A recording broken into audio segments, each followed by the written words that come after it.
Salam saudara yang dikasihi Tuhan Yesus dimanapun saudara berada. Saya menyapa saudara semua yang ada di Indonesia, dari Sabang sampai Merauke, dari Miangas sampai Pulau Rote, dan saudara yang ada di Malaysia, di Kamboja, di Singapura, dan dimanapun saudara berada. Senang sekali berjumpa kembali, menjumpai saudara semua. Saya percaya kita semua tetap dalam kasih dan penyertaan Tuhan kita, Yesus Kristus. Selamat datang kembali di Pokok Anggur bersama saya, Yosia Krispianto. Mari saudara, sebelum kita bersama-sama merenungkan firman Tuhan, mari terlebih dahulu kita akan bersatu di dalam doa. Bapa di surga, Bapa yang baik, Bapa di dalam nama Tuhan Yesus, kami bersyukur buat segala kebaikan Tuhan hari ini. Terima kasih buat penyertaan-Mu yang sempurna bagi kami, yang kami rasakan pada hari ini ya Tuhan.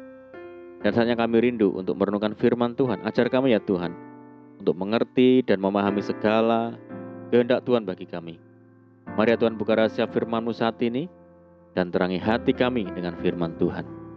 Terima kasih ya Tuhan. Ini doa kami hanya di dalam nama Tuhan Yesus Kristus kami berdoa. Amin. Baik saudaraku, kita akan membaca bersama di dalam Yohanes 15 ayat yang keempat. Tinggallah di dalam aku dan aku di dalam kamu, sama seperti ranting tidak dapat berbuah dari dirinya sendiri kalau ia tidak tinggal pada pokok anggur. Demikian juga kamu tidak berbuah jikalau kamu tidak tinggal di dalam aku. Puji Tuhan. Saudaraku, di dalam perumpamaan atau kiasan ini, Yesus menggambarkan dirinya sebagai pokok anggur yang benar dan murid-muridnya sebagai ranting. Dengan tetap terpaut padanya sebagai sumber kehidupan, mereka dapat menghasilkan buah. Allah dilukiskan sebagai pengusaha atau tukang kebun yang memelihara ranting-ranting itu supaya tetap berbuah. Allah mengharapkan agar kita semua berbuah. Di dalam Yohanes 15 ayat yang kedua, Yesus berbicara tentang dua macam ranting, yang berbuah dan yang tidak berbuah. Ranting yang tidak berbuah adalah orang-orang yang tidak lagi memiliki hidup yang datang dari iman dan kasih yang kekal kepada Kristus. Ranting-ranting ini dipotong oleh Allah, yaitu dipisahkan dari hubungan yang vital dengan Kristus. Bila mereka tidak lagi tinggal dalam Kristus, Allah menghakimi dan menolak mereka. Ranting-ranting yang berbuah adalah orang-orang yang memiliki hidup di dalamnya karena iman dan kasih yang kekal. Ranting-ranting ini Allah bersihkan supaya menjadi makin lebat buahnya, yaitu Allah menyingkirkan segala sesuatu dari kehidupan mereka yang mempersulit mengalirnya hidup yang vital dari Kristus. Buah adalah kualitas tabiat Kristen yang memuliakan Allah melalui hidup dan kesaksian. Saudara, di dalam Yohanes 15 ayat yang keempat, setelah seseorang percaya kepada Kristus dan menerima pengampunan dosa, dia menerima hidup kekal dan kuasa untuk tetap tinggal di dalam Kristus. Setelah kuasa itu diberikan, orang percaya harus menerima tanggung jawab supaya tetap selamat dan tinggal di dalam Kristus. Kata Yunani meno berarti tetap tinggal atau tinggal secara terus-menerus. Sebagaimana ranting hanya dapat hidup selama hidup dari pokok anggur mengalir ke dalamnya, demikian pula orang percaya hanya mempunyai hidup Kristus selama hidup Kristus mengalir ke dalamnya dengan tetap tinggal di dalam Dia. Saudaraku, syarat-syarat untuk tinggal di dalam Kristus adalah yang pertama, memelihara firman Allah senantiasa dalam hati dan pikiran serta menjadikannya penuntun tindakan kita. Yang kedua, memelihara kebiasaan persekutuan yang intim dan tetap dengan Kristus supaya mengambil kekuatan daripadanya. Yang ketiga adalah menaati perintah-perintahnya, tinggal di dalam kasih-Nya, dan saling mengasihi. Dan yang keempat adalah memelihara kebersihan hidup kita melalui firman Allah, menolak segala dosa, dan tunduk kepada pimpinan Roh Kudus. Saudaraku, ketika ranting melekat kepada pokok, ia akan mendapatkan asupan makanan, sumber mineral, air, dan segala hal yang dibutuhkan untuk pertumbuhan. Kata melekat memiliki arti menempel benar-benar sehingga tidak mudah lepas. Kelangsungan hidup ranting sangat bergantung sepenuhnya kepada pokok. Dengan kata lain, pokok adalah sumber kehidupan bagi ranting. Tuhan Yesus berkata, barang siapa haus, baiklah ia datang kepadaku dan minum. Barang siapa percaya kepadaku, seperti yang dikatakan oleh kitab suci, dari dalam hatinya akan mengalir aliran-aliran air hidup. Saudara, melekat kepada Tuhan berarti tinggal di dalam Tuhan, dan Tuhan di dalam kita.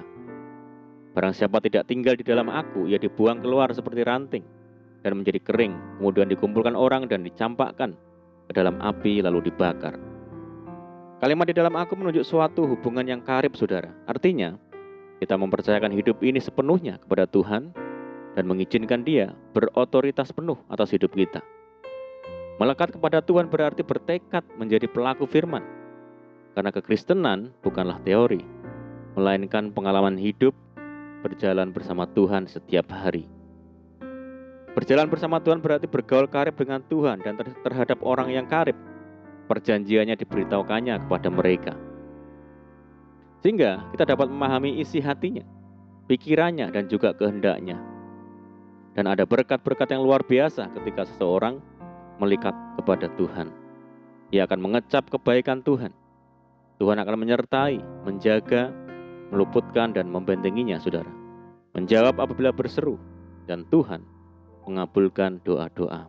Saudaraku, mari saat ini kita ambil komitmen untuk berusaha senantiasa untuk melekat kepada Tuhan, sebab Tuhan sumber kehidupan kita.